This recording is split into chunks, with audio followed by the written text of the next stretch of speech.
मैं यहाँ ये भी बिल्कुल स्पष्ट कर दूं कि ये सिर्फ किसानों से संबंधित कानून नहीं है, ये देश की 80% आबादी से रिलेटेड कानून है। ये भ्रांति फैलाई जा रही है कि इससे सिर्फ किसानों का सरोकार है, बिल्कुल गलत है। ये किसानों का सरोकार नहीं है, ये पूरे राष्ट्र के 80% से ज्यादा जो आबादी है उसका सरोकार है। कि मान लीजिए एक पूंजीपति है, मैं किसी का नाम नहीं ले रहा, उस पूंजीपति को व्यापार करना है, भारत का जो कुल खुदरा बाजार है, उस खुदरा बाजार की जो कुल मिला के जो उसका जो साइज है वो लगभग 12,000 अरब की कुल व्यवस्था है। अब इस व्यवस्था के ऊपर अगर किसी की आंख गड़ गई है, किसी पूंजीपति की, तो वो उसको लेना चाहता है, और ये इतना बड़ा बाजार है जो कि दुनिया का सबसे बड़ा बाजार है। लिहाजा जो दुनिया की और बड़ी कंपनीज हैं उनकी भी नजर इसके ऊपर है। तो अभी हमने देखा किस तरीके से एक कंपनी के साथ एक तरफ मार्क जुकरबर्ग जो कि व्हाट्सएप के मालिक हैं, उनका एक एग्रीमेंट होता है, 55,000 करोड़ के आसपास का निवेश होता है। दूसरी कंपनी है गूगल जो कि रिलायंस जियो के साथ कॉन्ट्रैक्ट में आती है, क्योंकि जो कि रिटेल बिजनेस के अंदर आ रही है। अब रिटेल बिजनेस का जो 12,000 अरब का जो व्यापार है, इसमें जब उनको आना है तो कुछ मुश्किलें उनके सामने हैं, प्रैक्टिकल मुश्किलें सामने।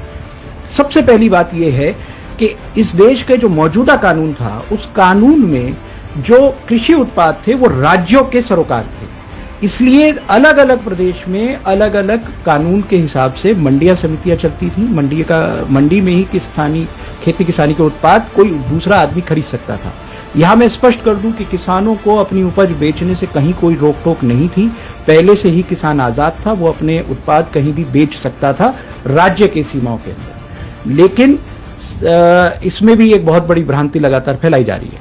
तो एक उद्योगपति को अगर इस व्यापार में आना था तो उसके सामने एक सबसे बड़ी दिक्कत ये थी कि उसे देश के सभी राज्यों में अपनी आड़त खोलनी पड़ती, सभी राज्यों के अलग अलग टैक्सेशन को मेंटेन करना पड़ता। कहीं पे 2% टैक्स है, कहीं पे 4% टैक्स है, 2 से 6% के आसपास का टैक्स वेरिएशन है पूरे देश के अंदर। तो इस पूरी व्यवस्था से उसको व्यापार करने में बहुत बड़ी दिक्कत और तकलीफ आने वाली है। इसीलिए एपीएमसी एक्ट को डाइल्यूट किया गया। अब उस उद्योगपति को, उस व्यापारी को, उस पूंजीपति को कोई लाइसेंस कहीं लेने की जरूरत नहीं है। पूरे देश भर में से कहीं भी अपने एजेंटों को भेज के वो माल खरीद सकता है।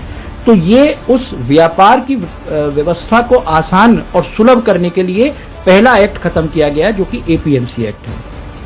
अब जब उस व्यापारी ने माल खरीदना शुरू किया, तो जब उसने माल खरीदा है तो अब उसकी जो दूसरी दिक्कत है वो ये है कि मान लीजिए वो एक सीमा से अधिक माल का स्टोरेज करता है, क्योंकि जब माल पूरे देश में खरीदेगा तो स्टोरेज कैपेसिटी बढ़ेगी।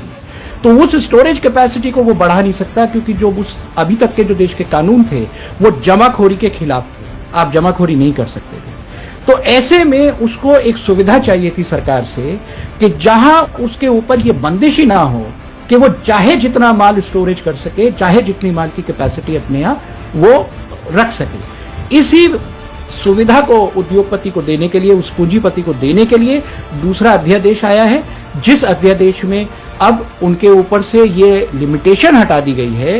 ये जो एक उनके ऊपर जो एक सीमा लगा दी गई थी कि इस सीमा से अधिक आप माल स्टोर नहीं कर सकते, उस माल के स्टोरेज को खत्म कर दिया गया है। जो हम देखते हैं कि एसेंशियल कमोडिटी एक्ट को जो इस तरीके से खत्म किया है, जो कि दूसरा अध्यादेश है। अब वो जो उद्योगपति है, जो पूंजीपति है, वो चाहे 1 है या 50 है, हमें इससे सरोकार नहीं है, लेकिन उन पूंजीपतियों ने सबसे पहले उनको ये सुविधा दी गई कि पूरे देश में कहीं से माल खरीद सके। दूसरी सुविधा उन्हें दी गई कि जब वो माल खरीद रहे हैं तो उसको स्टोरेज कर सकें। इन दोनों के लिए 2 नए कानून हो गए। अब तीसरी परेशानी जो उद्योगपति के सामने है वो ये है कि जब उसके पास भारत का 12,000 अरब का पूरा खुदरा व्यापार के ऊपर उसकी नजर है, तो वो देखता है कि मुझे देश भर में कौन से वैरायटी का गेहूं चाहिए, कौन सी वैरायटी का मुझे चावल चाहिए, कौन सी वैरायटी की दाल की सबसे ज्यादा डिमांड है।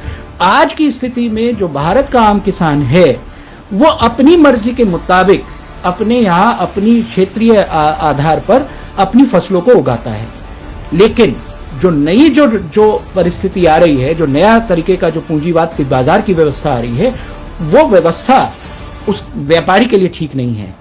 तो किसान अपने खेत में क्या बोएगा, इस बात को लागू करने के लिए अब तीसरा अध्यादेश आया है, जो कि कॉन्ट्रैक्ट फार्मिंग के शेप में हमारे सामने है, जहां किसान को एक तरीके से ये बाध्य किया जाएगा कि वो कौन सी फसल बोए, किस तरीके का उत्पाद पैदा करे, कितनी फसल को पैदा करे।